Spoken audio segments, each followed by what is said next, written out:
श्री स्वामी समर्थ समर्थ क्रिएशनमध्ये तुमचं पुन्हा एकदा खूप खूप स्वागत आहे। कशात सगळे मस्त मजेत ना? मजेतच राहा।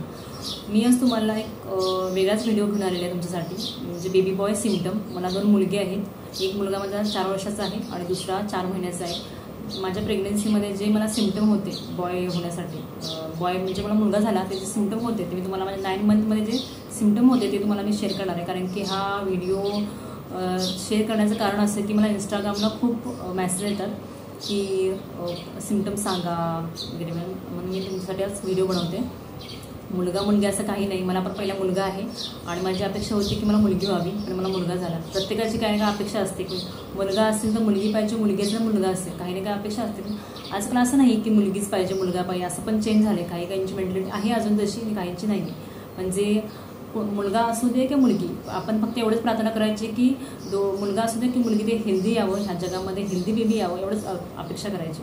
आणि खरंच मी पण तेच केली। मुलगा मुलगी मला अपेक्षा होती मुलगीची, पण मला मुलगा झाला आणि मी आज तुम्हाला माझे सिम्पटम्स शेअर करणार आहे।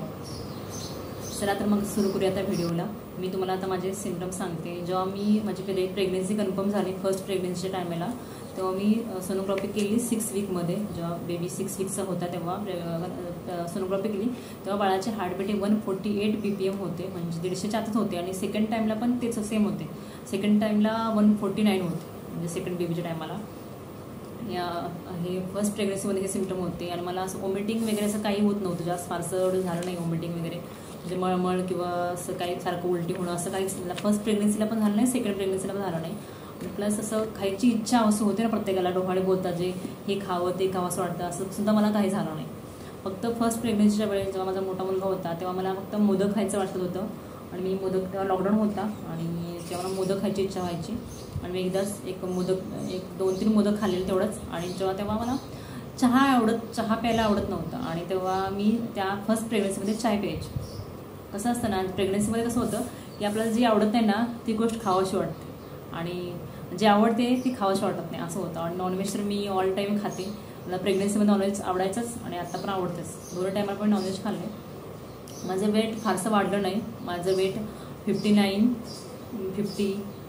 50 नाही, पहिला 50 प्रेग्नन्सीच्या अगोदर 50 होतं, आणि प्रेग्नन्सीनंतर 59, 60पर्यंत गेलेलं। आणि आता माझ्या सेकंड बेबीला पण 59 होतं वेट माझं, आणि डिलिव्हरी झाल्यानंतर हे 50, आत्ता माझं 55 वेट आहे, आता 55 वेट आहे। का ताईला कमेंट्स केली की ताई तुझं वेट किती होतं प्रेग्नन्सीच्या अगोदर किती आहे, आणि आता ते त्यांच्यासाठी हा व्हिडिओ आहे आणि त्यांनी सांगते आता। आणि माझं दोन्ही बाळं माझं वेट हे 2.5 होतं, म्हणजे 2.5 किलोच्या आसपास होतं। माझा समज होता, माझा मोठा मुलगा तो 2.4चा होता आणि हा 2.5 आहे। वेट पण नॉर्मल होतं, जास्त असं वेट नव्हतं मुलांचं। काहींचं प्रेग्नन्सी कन्फर्म झाल्यानंतर हेअरफॉल होतो, तसं मला झाला नाही। माझ्या तर डिलिव्हरीनंतर हेअरफॉल होतो। समोरच्या वेळेला पण प्रेग्नन्सीमध्ये मला काही म्हणजे केस वगैरे म्हणजे गळले नव्हते, पण आता खूप गळत आहेत डिलिव्हरीनंतर, ते पण आहे। त्यापर्यंत माझं वेट असं काही फारसं वाढत नव्हतं।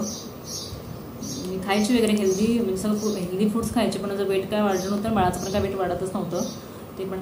आणि माझ्या चेहऱ्यावरती सूज आली, माझं हे नाक वगैरे आहे सुजलं, तर चेहरा असा खूप सुजला होता, एकदम भयानक दिसत होते। जर मी एवढं कन्फर्म सांगू शकते की जर बेबी बॉय होणार असेल तर चेहरा सुजतो, माझं नाक सुजलं होतं। फर्स्ट प्रेग्नन्सीमध्ये पण तेच होतं आणि सेकंड प्रेग्नन्सीमध्ये तेच होतं। आणि जर मुलगी असेल तर म्हणतात की चेहऱ्यावरती ग्लो येतो, प्रत्येकाचं वेगवेगळं असतं। तर मला मी माझा अनुभव शेअर करते। मला माझं नाक सुजलं होतं, चेहरा सुजला होता, माझं पोट हे गोल होतं। पूर्वीचे लोक पोटाच्या आकारावरून सांगत होते की मुलगा होणार की मुलगी, आणि माझं पोट सेम बॉलसारखं गोल होतं, असं काय वेडवाग, म्हणजे खूप असं गोल छान होतं एकदम, म्हणजे गोल एकदम बॉलसारखंच होतं। आणि सगळे म्हणत होते की पोटाडे बघून जर माझी गावी वगैरे जायची तेव्हा आई वगैरे म्हणत होती की परत मुलगाच होणार आहे, मुलगाच होणार आहे। आणि कन्फर्म मुलगाच झाला। आणि माझ्या बहिणीचं पोट जरा मोठं होतं आणि त्याचा एवढा गोल आकार नव्हता, पण तिला मुलगी झालेली आहे। आम्हाला वाटतं ते मुलगा होईल, पण नाही, मुलगी झाली। प्रत्येक पोटावरनं पण काही लोक ओळखतात, पण काही कधी त्यांचं खरं येतं तर कधी येत नाही, पण माझ्या वेळेला खरं आलेलं आहे, माझ्या बहिणीच्या वेळेला चुकलेलं आहे, कारण की तिला म्हणायची की मुलगा होणार पण ती मुलगी झाली। मी स्वीट खायची, थोडंफार स्वीट मला आवडायचं, तिखट वगैरे काय खात नव्हतं। आणि एक म्हणजे सांगायचं म्हणजे मला प्रेग्नन्सीमध्ये खूप ॲसिडिटी व्हायची, आणि ते पण कधी 9 मंथमध्ये ना 8 मंथच्या एंडिंगला, म्हणजे जेव्हा आपलं पोट वाढतं ना त्यावेळेला मला खूप ॲसिडिटी व्हायची, खूप म्हणजे खूपच ॲसिडिटीचा त्रास झालेला आहे। पहिल्या स्टार्टिंगला मला पहिले स्टार्टिंगला काहीच त्रास नव्हता, पण एंडिंगला मला ॲसिडिटीचा खूप त्रास झाला। पॅसेंट पोझिशन ही पोस्टेरच होती. फर्स्ट प्रेग्नन्सीला पण सेकंड प्रेग्नन्सीला पण सेमच होती. असे काही माझे सिम्पटम आहे की ते सेमच होते फर्स्ट आणि सेकंड प्रेग्नन्सी.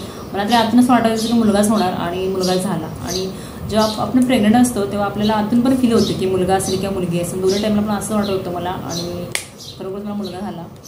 माझ्या पायांना वगैरे काही सूज नव्हती. फर्स्ट प्रेग्नन्सीला पण नव्हती आणि सेकंड प्रेग्नन्सीला पासून सूज वगैरे काही आलं नाही पायांना. आणि असं म्हणतात की आपलं सूज वगैरे असेल तर मुलगा होतो मुलगी असं काही नाही. जेव्हा आपला बीपीचा प्रॉब्लेम असतो ना त्यावेळेला ती सूज येते. किंवा मला असं प्रेग्नन्सी म्हणजे नॉर्मल प्रेग्नन्सी होती, हेल्दी प्रेग्नन्सी होती.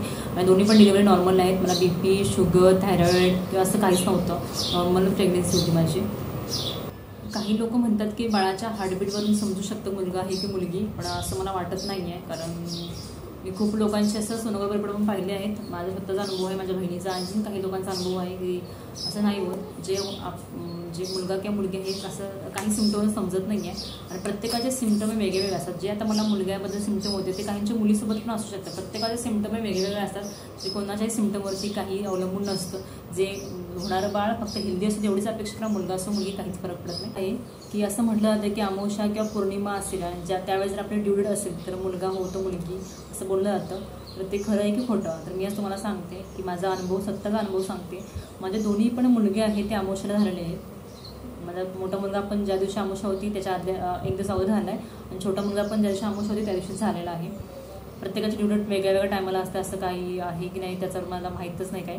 पण माझी बहिणीची डिलिव्हरी पौर्णिमेला झालेली आहे आणि तिला मुलगी झालेली. ह्या दोन्ही गोष्टी मॅच केलं तर मला असं माझा विश्वास होतो कधी कधी की अमावस्या असेल तर मुलगा होतो आणि पौर्णिमा असेल तर मुलगी होते. तुम्ही पण तुमचा अनुभव सांगा की तुम्हाला अमावस्या आणि पौर्णिमेला काय फरक आहे की मुलगा मुलगी असं बोलतात. कारण पूर्वीचे लोक असं बोलत होते आणि मला पण असं थोडाफार असा अनुभव आहे याचा आलेला आहे, म्हणून मी तुम्हाला सांगते. आणि मग कसा वाटलं तुम्हाला आजचा व्हिडिओ तुम्ही मला नक्कीच कमेंट करून सांगा. आणि प्रत्येकाचे सिम्पटम अजून परत सांगते की प्रत्येकाचे सिम्पटम वेगवेगळे असतात, त्यावर डिपेंड राहू नका. चला तर मग भेटूया पुढच्या व्हिडिओमध्ये. Bye bye.